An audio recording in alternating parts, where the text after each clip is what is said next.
Hello and welcome to the Story Engine Podcast. My name is Kyle Gray, and today we're going to be talking about the cost of getting through the day. To open this up, there is a speaking technique that I use typically with my clients at the end of a presentation called the cost of doing nothing.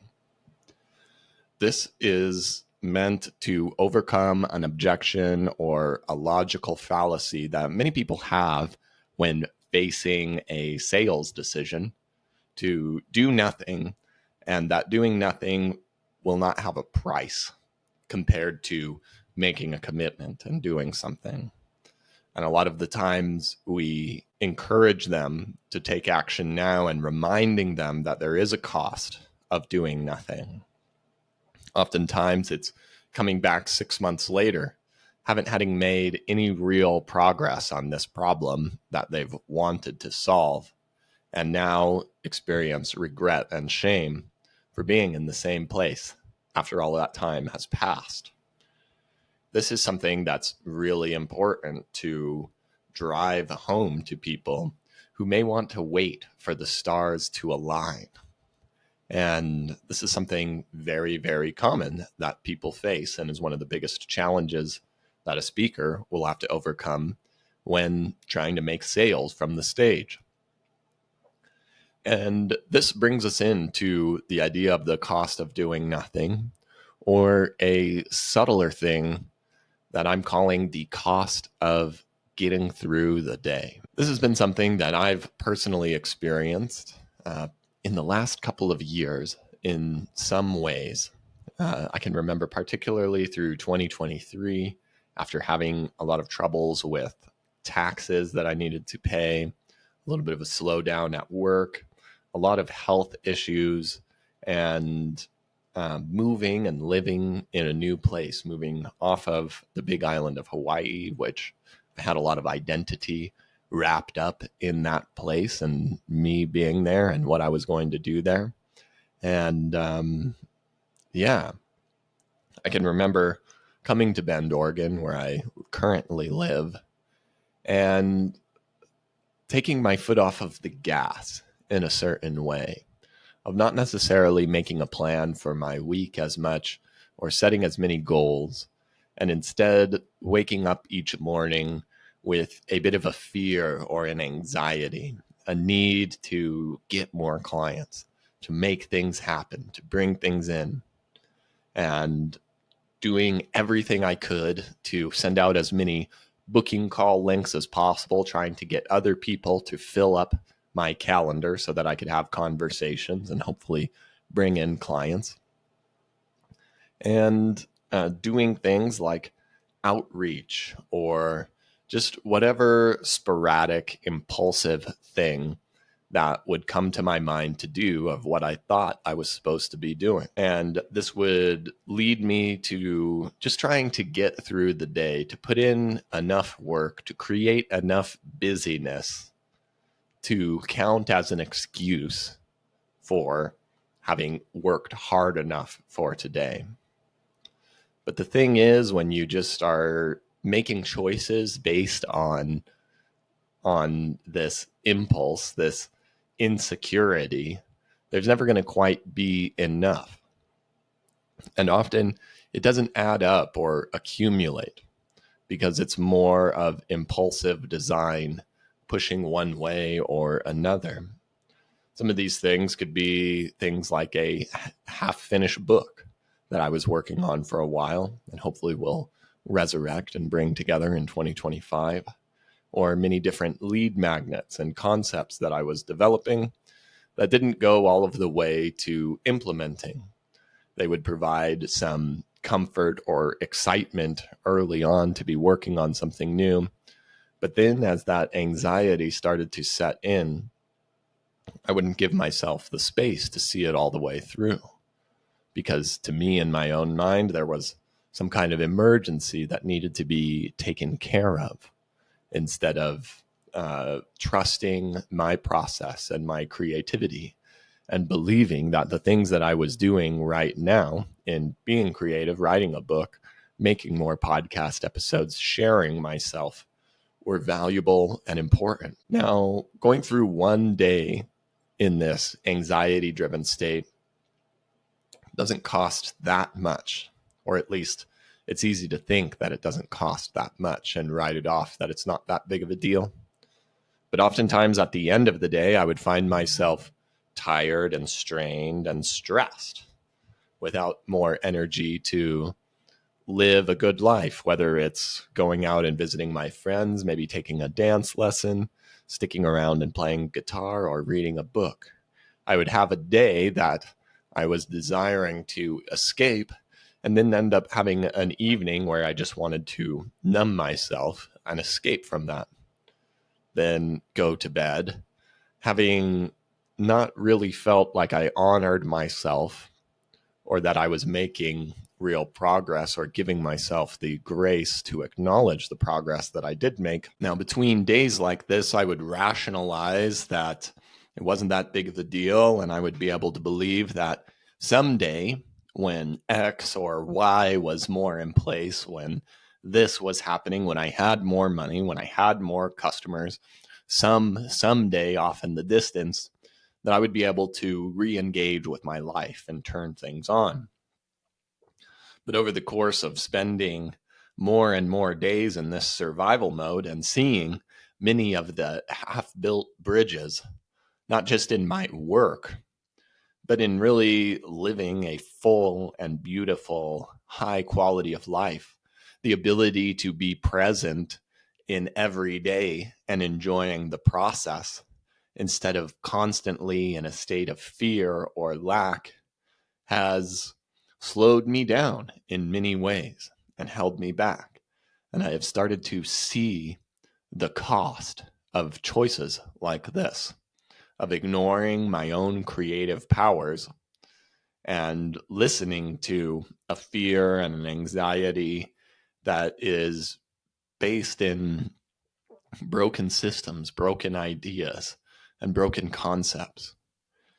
And I feel that this is something that I'm definitely not alone in suffering.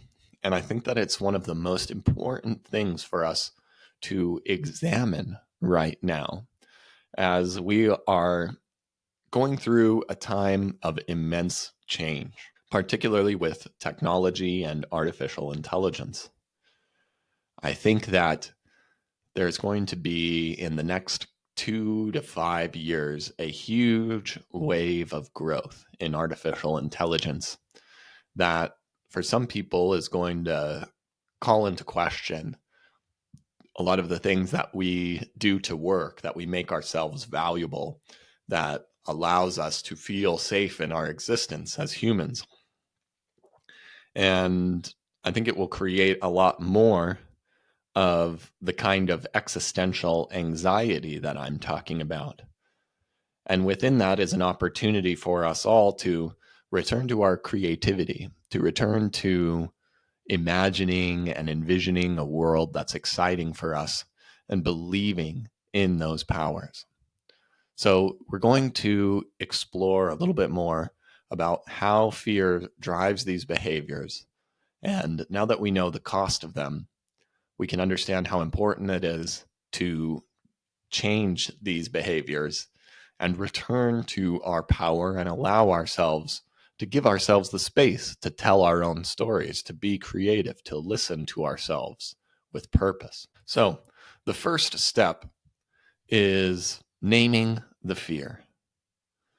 Now, getting through the day is one way to name this. It looks like reactive tasks, avoiding meaningful work, and ending the day feeling drained, and doing whatever you can to numb yourself based on that, instead of creating a life in work and otherwise that you're excited. And this is a never-ending feedback loop. The more that you listen to this anxious, overactive survival mechanism, the more it's going to keep you in these familiar but unproductive patterns. If you really are in this heightened state of survival, of this trying to respond to this anxiety that's inside of you, it's not going to generate strategic or creative thoughts.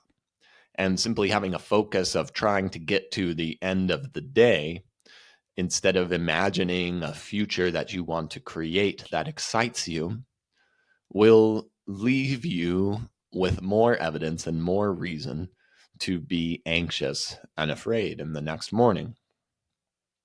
This is something I've been learning a lot about from some of my clients, like Dr. Nima Rahmani, who illustrates the patterns.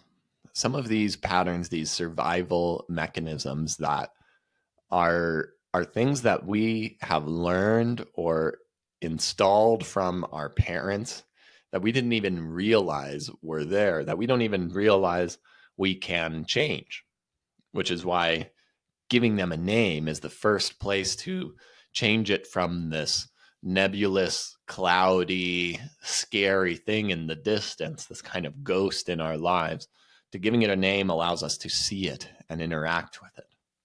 And if not getting through the day, or maybe there's a specific reactive task or something that you can understand or know, sometimes it's even good not to necessarily name the action, but to put a name to an entity or a spirit, something that's outside of you, like a goblin that's whispering in your ear, trying to influence you.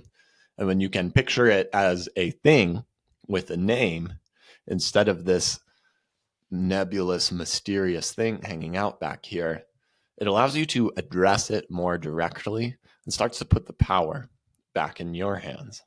So take the time to notice what drives your need to stay busy, to stay distracted.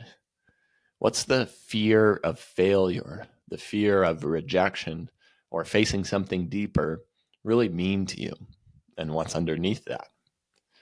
I think for me, in a lot of ways, I ignore my own creative power for maybe the fear of failure or the fear of rejection, and also the fear of being truly seen or acknowledged in my highest power, or trying to channel my very best self, my very best work, and being rejected for that. But like we've discussed and talked before, giving into this fear means that I'm hiding behind a mask. I'm not showing myself to the world completely, which is often going to create the circumstances or the possibilities for the things that I'm fearing in the first place, failure and rejection. And even the idea of failure and rejection of being things that are wanting to be avoided is really a way that I'm relating to those inappropriately. So once we have named our fear, as simple as getting through the day, or if there's something else you want to name it, then we can move on to the second part of reframing this fear as a tool. The fear and the anxiety that I'm describing when I wake up and I'm just getting through the day, it's not an inherently bad. It's a tool for survival. It's part of our nature and what makes us human. The problem is when it gets overused and used inappropriately, it keeps us in those safe habits that leave us stuck for growth. And the more that I've found myself listening to this fear, this impulse, instead of just trying to react to it, I can see that it is my own body's knowing of its power, my own body respecting who I am and what I really am, and knowing and desiring that I harness that and create that and make the space for it. And showing up in the mornings and doing my writing, showing up on the podcast like I am right now, and speaking my truth to you and believing that there's something important within that. The anxiety is not a sign that I am not enough, but in fact, it is the opposite. It is my body so desperately knowing that I am so much more, calling me, believing in me, and challenging me to a higher level of integrity and alignment with who I really am. And when we can start to see this fear as a signal, an encouragement, a source of fuel and energy, an inherent belief in our ability, we can begin to work with it instead of letting it control us. All right, let's talk about the third part that we're going to explore today, practical anchors for starting to break this cycle of fear, starting to create the ideal day instead of getting through the day. I think there are some long-term tools and some short-term tools that must be used in tandem and practiced and exercised like muscles to really start to speak to this and transform this anxious energy into the rocket fuel that we know it is. One of the first places I think it's important to start is not in the short term, but in the long term, in imagining yourself 6 months, 1 year, 5 years, 10 years from now, as challenging as it may be with how quickly the world is changing.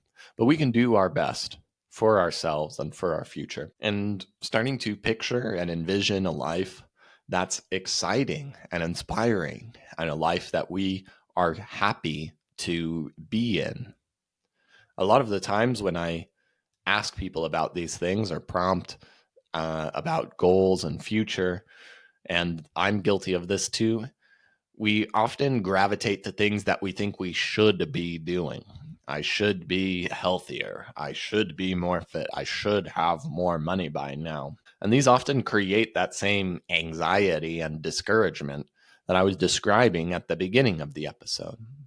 What we want is a vision and an idea that excites us, that inspires us, that motivates us to move forward and gives us a source of fuel every morning to know that we are going to that goal instead of being afraid of this nebulous thing. So, imagining a life, and it's important for, at least for me to know, a lot of this episode is just me making something for me, but it's also important for you to think about a vision for a life that's not just about work success or business success or the things that you do, but how can you set goals and have desires and a vision for a life that is much more beyond just the work that you're doing and the things that you're achieving? How do you infuse a quality and a meaning and a purpose into your downtime? What can you do to make every single day an active, creative work of art moving towards that vision? This takes time to practice. And in my very personal experience and some of the experience I've seen with people I've worked with and my friends, is that when we start to craft a vision that's exciting like this, a lot of our body that is well used to these anxious patterns and cycles will do everything it can to tell us that we're not worthy of it, to distract us from it, to keep us away from it. And it will take practice and exercise to feel the feelings of that future that you want to create and to believe in it in a way that really gets you moving forward. Once you have that bigger picture of your vision and something that you can at least practice getting excited for and start to believe in your ability to achieve, you can start to bring this into your mornings and your evenings. And one of the most powerful shifts that I bring into my mornings instead of reaction is either journaling for 10 minutes or doing some kind of meditation where I am focusing on that vision and focusing on what I want and using that to bring energy into my day. Also, creating structure within my calendar has been very, very powerful. Giving myself space and making a plan to know that during this time, I will be creating this podcast episode or working on a lead magnet. Instead of having that time open and just being reactive, there are ways that I can plan out and create structure in my week that allows the sense of safety and organization enough to stall that anxious process and give myself the ability to be creative. If I can believe in my ability to get all of the things that I need done and to know that what I'm doing in any given day is really advancing me towards my goals, then I'm more willing and able to consider spending this morning making music or doing something creative that might not have a direct business use, but knowing that I'm overall moving in that direction and valuing things in my life that aren't necessarily business related goals. So, this is a really, really powerful technique. Something that I've been doing more of is not always envisioning the bright and shiny future things that I want to create, but also taking time to sit with the shame and the anxiety that has been driving me to some degree for some amount of time. This is another thing that I learned from Dr. Nima Ramani.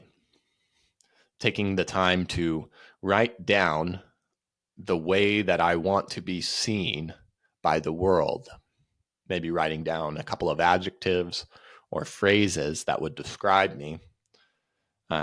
Very smart, having, having all of my life well put together, well organized, somebody who's trustworthy, somebody who has a profound connection.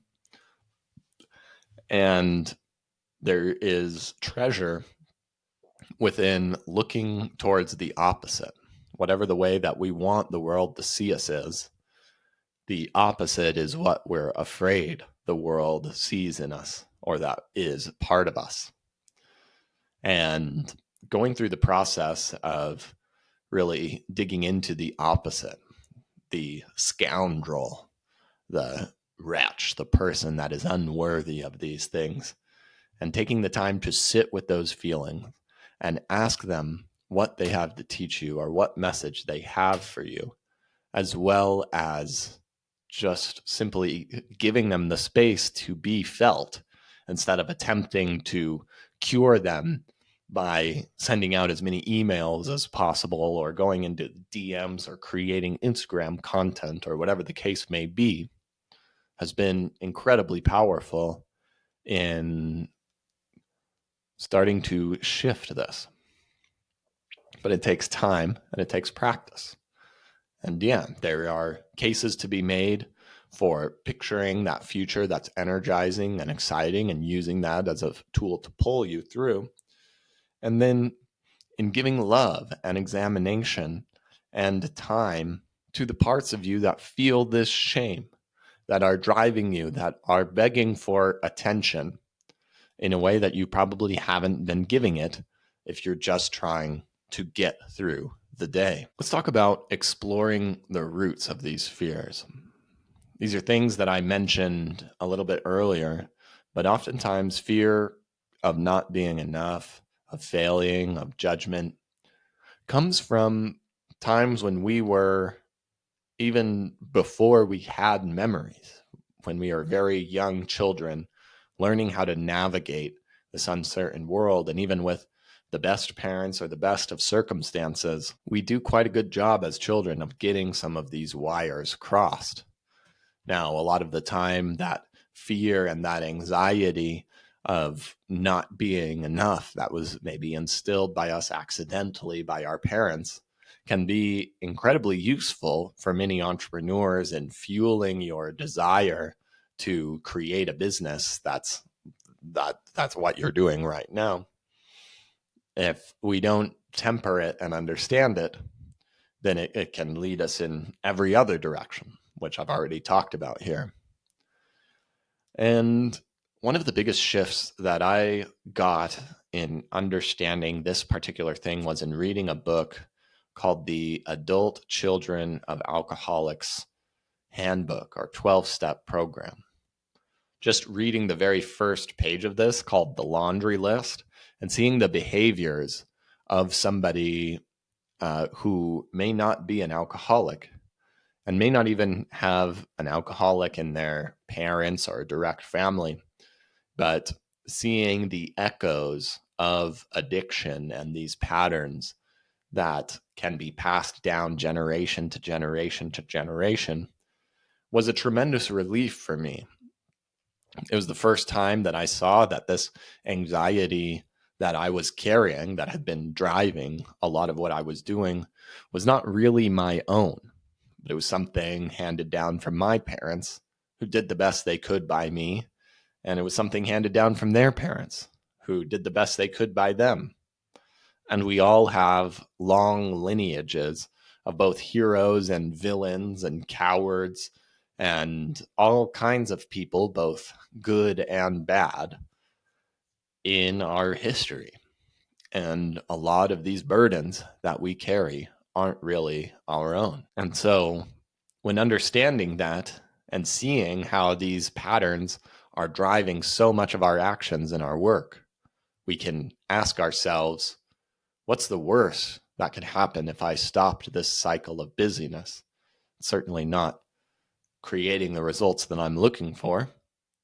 And I would certainly admit to sometimes thinking that if I stopped or slowed down for a day, I would surely spontaneously combust. Or what am I really afraid of losing if I started listening to myself more or leaning into my creativity? Often that thing that we fear the most is what we most need to face, whether it's sitting with those feelings or really taking the time to ask the questions and seeing beyond what these fears are trying to make us do. And so from here, it's time to find ways to re-enroll yourself into your vision. My last week's episode was called a sales call with yourself. So it's time now to create the tools to consistently re-enroll yourself in your vision. If you have a vision for a future and you are working on a day-to-day practice of meditating and feeling the feelings that you want to avoid, and also conjuring the feelings that you want to conjure, I recommend once a week remembering and re-enrolling yourself into your vision and asking, are you showing up for the vision of you that you want to create? And also, very importantly, acknowledging any and all of the small progress you make towards that. As high achievers, one of our biggest mistakes is we are always looking for the next thing to do and to achieve, and we very rarely give ourselves the proper credit we deserve for the advancements that we make, or have a gratitude for ourselves or the rest of the world around us, because we are so fixated on the task at hand. Now, remember, this isn't some overnight transformation that can be created in an instant, but it's about showing up again and again to the life that you want. And once again, I think that this is one of the most important processes and practices that we can all be doing right now. I believe deeply that there are profound changes to our society, to our technology, and to the way that we go about our daily lives that are afoot because of the shifts in artificial intelligence occurring right now. And we could all do with tuning into our creativity, our needs, and envisioning a life both in our work and outside of our work that's worth being present for. You are not alone in this journey if you're feeling this way. You at least have me as a friend to call upon, and I know that I am not alone, because when I share these things in conversation, almost always I get, wow, I deeply resonate with that and feel that feeling. This is something that drives a lot of the greatest and most creative minds in the world. And just like there is for me, there's so much more available to you when you really do lean in and believe in that creativity in yourself. and start navigating your life in alignment with that. So let's all get ourselves out of survival mode and start creating the life that we want. Thank you so much for listening to the Story Engine podcast today. Please share this with one other person that you think could really benefit from what we've explored today. And please leave a review or subscribe wherever you listen to your podcasts. Thanks so much for listening to the Story Engine podcast, and I'll see you next time.